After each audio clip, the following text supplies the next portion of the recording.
The X-Men are coming to the MCU. I'm excited, you're excited, everyone is excited. But there are some X-Men whose stories are so compelling, I feel they deserve solo films. And over decades of X-Men comic books, these stories have been rebooted, retconned, and existed within multiple timelines. But the core of the characters remains incredible. So big ups to Marvel for writing some of the most iconic characters of all time. I would love to put Professor X and Magneto on this list. Their origins are really captivating, they're epic. Charles Xavier's journey as a peacemaker and a telepath, and Eric's journey of surviving the Holocaust and becoming Magneto, these are great stories. And honestly, those films in themselves would be ripe for the Oscars. But we have seen those stories explored extensively across multiple X-Men movies. Their backstories, their philosophies, it's all been covered pretty thoroughly. Sometimes repeatedly, sometimes confusingly, sometimes with different accents. So today,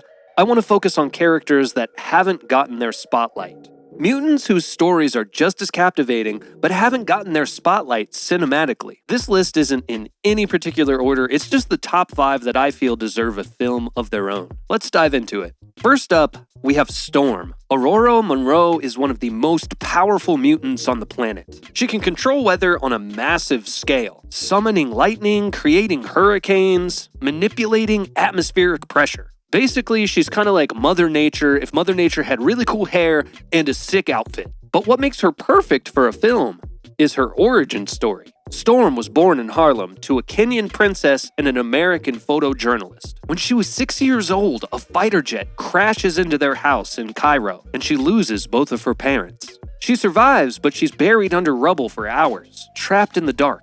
This leaves her with severe claustrophobia for decades. Orphaned and alone in Cairo, she becomes a street thief just to survive. No training montage, just survival. Then her powers emerge as a teenager, like most mutants. Tribes worship her as a rain goddess. Here's the big moment. During a drought, Storm summons rain for days to help a village. She learns that even helping one village can have unintended consequences elsewhere, and that her powers demand balance, not domination. Her mentor teaches her that controlling weather isn't just about power, it's about respecting the natural order. Eventually, Professor X finds her and recruits her to the X-Men, where she becomes one of their greatest leaders. And with all that, I just want you to imagine this as a movie. A spiritual journey about power, responsibility, trauma. There's so much cool cinematography that could be done with this. Lightning that looks like Renaissance paintings, and epic tsunamis, and just, it would be a visual feast. But it would also be grounded in a really personal story. Also, Storm is the first black female leader of the X-Men. She also led the Avengers and became the Queen of Wakanda. She has respect and clout on her resume, and her story deserves to be told properly on the big screen, in theaters. Not as a supporting character, but as the icon and absolute legend that she is. Moving on, and you knew this one was coming, don't act surprised, our next mutant is Gambit, Remy LeBouet, the Cajun charmer who can turn playing cards into explosives. Because apparently Poker Night wasn't dangerous enough.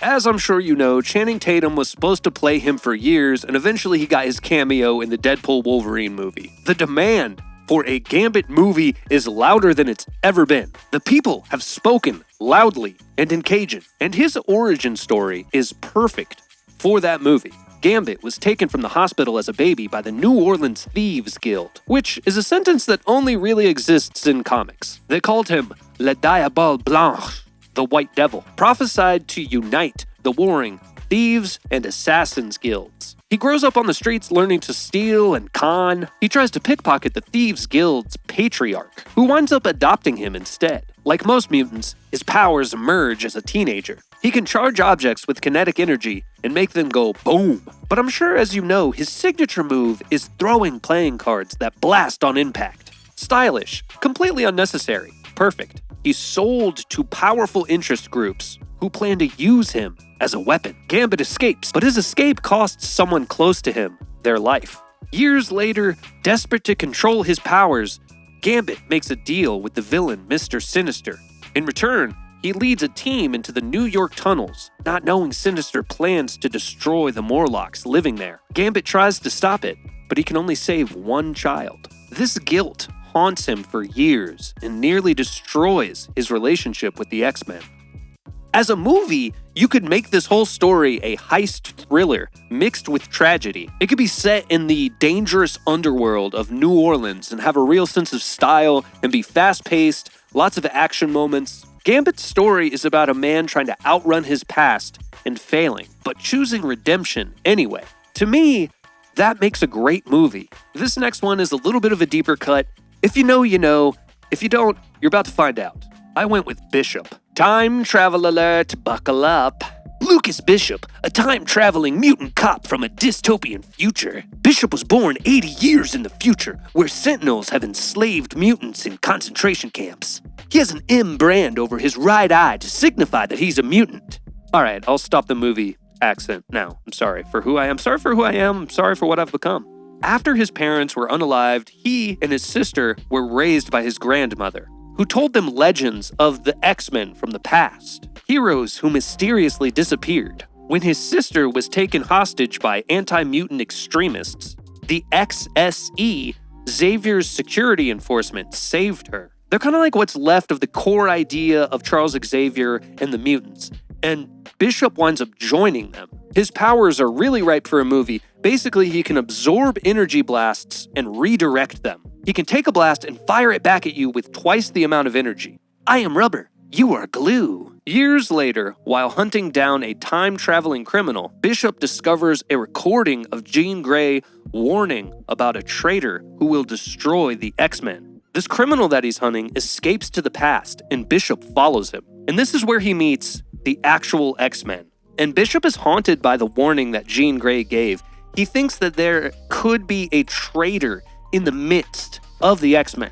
So he's watching the team constantly, looking for who the traitor's going to be, and looking for who's going to potentially destroy the X-Men, his heroes. The truth winds up being a lot more complicated than anyone could have imagined, which is par for the course in comic books, especially in the 80s and 90s. And the threat is actually attached to Professor X and the emergence of this being named Onslaught, who I feel could be the primary antagonist of a Bishop movie.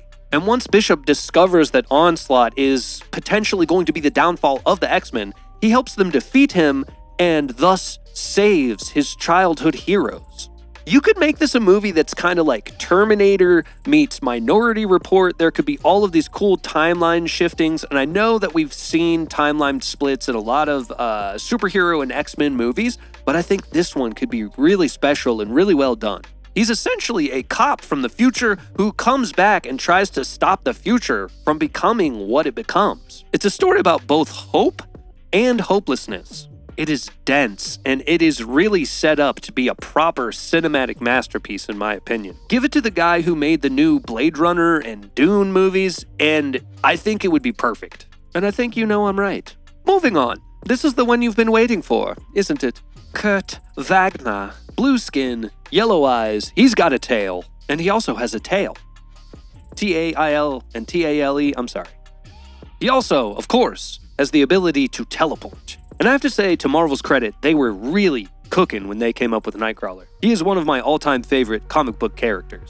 And his story is super deep, like shockingly deep. For years, people thought that Nightcrawler was the son of Mystique and a demon. But modern X-Men comics revealed a beautiful twist. His biological parents are Mystique and her wife, Destiny. Mystique shapeshifted into a male form to conceive him. Destiny carried the pregnancy and gave birth in Bavaria while posing as a nobleman's maid. When Kurt was born with his demonic appearance, the villagers panicked. Mystique hid baby Kurt in the woods so she could rescue Destiny, but when she returned for him, he was gone. Kurt was found by Marjali, a sorceress who raised him in a traveling circus. He actually grew up happy, performing as an acrobat, with audiences believing his blue skin was just a costume. But Kurt's adoptive brother, Stefan, eventually lost control and committed unforgivable acts. Years earlier, Kurt had made a solemn promise. If Stefan ever crossed that line, Kurt would be the one to stop him. And when the moment to stop him came,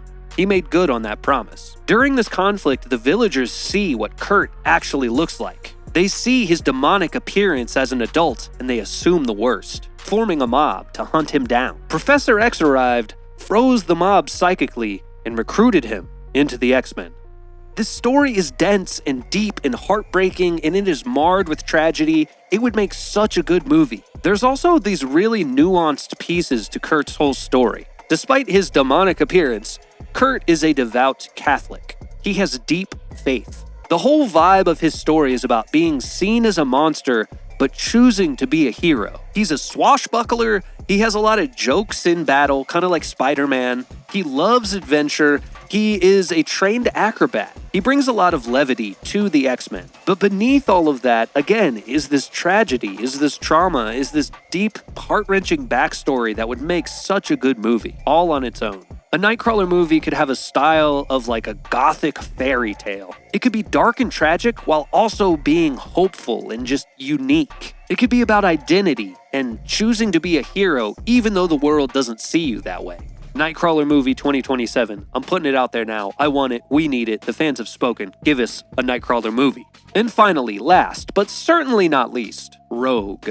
Southern accent, leather jacket, emotional devastation. Anna Marie from Mississippi. The mutant who can't touch anyone without absorbing their memories, their life force, and their powers. She ran away as a teenager after putting her first kiss into a coma. Mystique found her and raised her, inducting her into the Brotherhood of Evil Mutants. Because Mystique just isn't a really great mom. Her track record is not good. But she is very consistent. Rogue permanently absorbed Miss Marvel's powers and psyche during a fight, gaining super strength and flight, but also Carol Danvers' memories haunting her mind.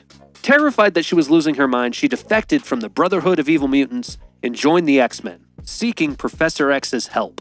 And for years, to her, her powers were a curse. She couldn't touch anyone, especially Gambit, the man she loved, without hurting them. A movie tie-in could happen here. Over time, she gained greater control of her abilities and was eventually able to create a life with Gambit. But her journey as a reluctant villain to an X-Men leader is a story about isolation and finding family, which is perfect for a movie. I see this movie as a Southern Gothic coming-of-age tale about a girl who just wanted to be normal, but instead became one of the most powerful X-Men.